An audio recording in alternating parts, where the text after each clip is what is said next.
ভারতের হাতেই বাংলাদেশের ডাটা অ্যাক্সেস, ইন্টারনেট নির্ভরতার সার্বভৌমত্বের সংকট, বাংলাদেশের তথ্য প্রবাহ ও ইন্টারনেট নিরাপত্তা আজ নতুন করে বিতর্কের কেন্দ্রবিন্দুতে। প্রযুক্তির অগ্রগতির এই যুগে যখন ইন্টারনেট একটি দেশের রক্ত সঞ্চালন ব্যবস্থার মতো গুরুত্বপূর্ণ, বাংলাদেশের সেই রক্তনালীগুলো এখন ভারতের হাতে চলে গেছে, এমনই অভিযোগ তুলেছেন তথ্য প্রযুক্তি বিশেষজ্ঞ ও সচেতন নাগরিকেরা। তাদের মতে বর্তমানে বাংলাদেশের ব্রডব্যান্ড ইন্টারনেট অবকাঠামো কার্যত ভারতের ওপর নির্ভরশীল। দেশের ইন্টারনেট সংযোগ পরিচালিত হচ্ছে মূলত 4টি সাবমেরিন অপটিক্যাল ফাইবারের কেবলের মাধ্যমে, কিন্তু এই 4টি কেবল থেকে প্রাপ্ত ব্যান্ডউইথ দেশের 18 কোটি মানুষের ক্রমবর্ধমান ইন্টারনেট ব্যবহারের চাহিদা পূরণে যথেষ্ট নয়। ফলাফল, সরকার ভারত থেকে অতিরিক্ত ইন্টারনেট ব্যান্ডউইথ কিনে দেশের ইন্টারনেট সেবা সচল রেখেছে। এই নির্ভরতা কেবল অর্থনৈতিক নয়, বরং নিরাপত্তাগতভাবেও ভয়াবহ ঝুঁকিপূর্ণ মনে করেন সংশ্লিষ্টরা। তথ্য প্রযুক্তি বিশেষজ্ঞদের দাবি, ভারতীয় রুট নিয়ে ইন্টারনেট সরবরাহের ফলে বাংলাদেশের প্রতিটি অনলাইন কার্যক্রম, ইমেল, সোশ্যাল মিডিয়া,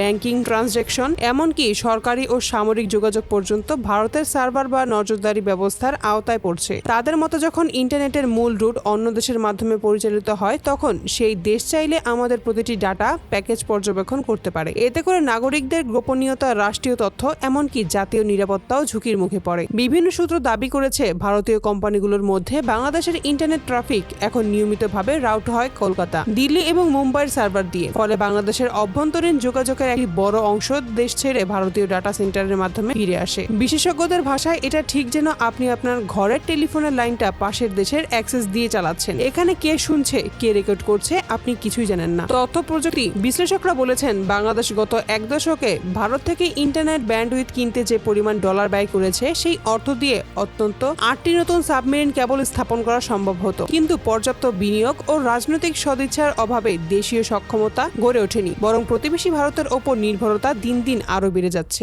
একজন নেটওয়ার্ক বিশেষজ্ঞ মন্তব্য করেন, এটা শুধুমাত্র অর্থনৈতিক ভুল নয়, এটা কৌশলগত আত্মসমর্পণ। আজ আমরা ডলারে ব্যান্ডউইথ কিনেছি, কাল হয়তো আমাদের তথ্য দিয়েই দাম দিতে হবে। প্রধানমন্ত্রী শেখ হাসিনার আমলে ভারত থেকে ইন্টারনেটের আমদানির সিদ্ধান্ত নেওয়া হয়েছিল। সরকারের ব্যাখ্যা ছিল, এই উদ্যোগে ইন্টারনেটের গতি ও প্রাপ্যতা বাড়বে, গ্রামীণ জনগণ সহজে সংযোগ পাবে। তবে সমালোচকরা বলেছেন, এটি ভারতের একটি একতরফা নির্ভরতা তৈরি করার নীতি। তারা অভিযোগ করেন, এই সিদ্ধান্তের মাধ্যমে শেখ হাসিনা সরকার বাংলাদেশের তথ্য প্রবাহ কার্যত ভারতের হাতে তুলে দিয়েছে। এখন ভারতের ইচ্ছায় দেশের ডাটা প্রবাহ চালু বা বন্ধ করা সম্ভব। বিরোধী রাজনৈতিক দল ও নাগরিক সংগঠনগুলোর অনেকেই বলেছেন, এটি কেবল প্রযুক্তিগত সিদ্ধান্ত নয়, বরং এটি ছিল একটি কৌশলগত সমঝোতা, যার মাধ্যমে বাংলাদেশকে প্রযুক্তিগতভাবে ভারতের উপর নির্ভরশীল করে রাখা হয়েছে। বিশেষজ্ঞদের মতে, ইন্টারনেট রুট যদি বিদেশি নিয়ন্ত্রণে থাকে, তবে তা কেবল ডাটা ফাঁসের ঝুঁকি নয়, এটি এক ধরনের সফট অকুপেশন। এক্ষেত্রে কোনো যুদ্ধ ছাড়াই এক দেশ থেকে অন্য দেশের তথ্য প্রবাহ ও জনগণের মনস্তত্ত্ব নিয়ন্ত্রণ করতে পারে। তথ্য বিশ্লেষকরা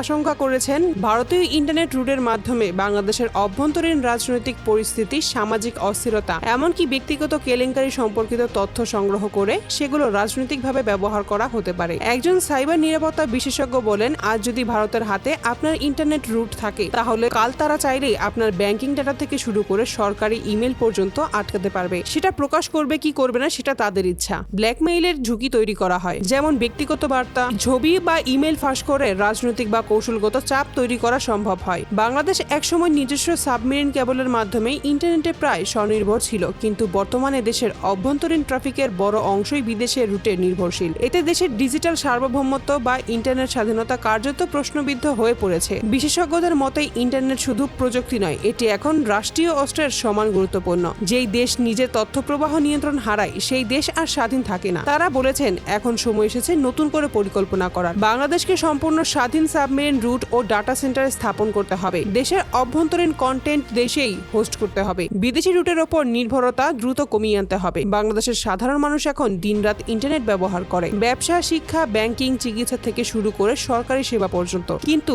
এই ইন্টারনেটের শিখর যদি অন্যের হাতে বাঁধা থাকে, তাহলে সেটি কেবল সুবিধা নয়, এক ধরনের নিয়ন্ত্রণও বটে। আজ দেশের নাগরিকরা প্রশ্ন করছেন, আমাদের ব্যক্তিগত তথ্য কোথায় যাচ্ছে? আমাদের কথোপকথন কে শুনছে? আমাদের স্বাধীনতা কি কেবল নামেই স্বাধীনতা? বিশেষজ্ঞদের একটাই বার্তা, একটি দেশ যখন প্রকৃত অর্থে স্বাধীন হয়, তখন তার তথ্য প্রবাহ, যোগাযোগ ব্যবস্থা এবং ইন্টারনেট নিয়ন্ত্রণ থাকে নিজেদের হাতে। না হলে সার্বভৌমত্ব কেবল কাগজে কলমে টিকে থাকে।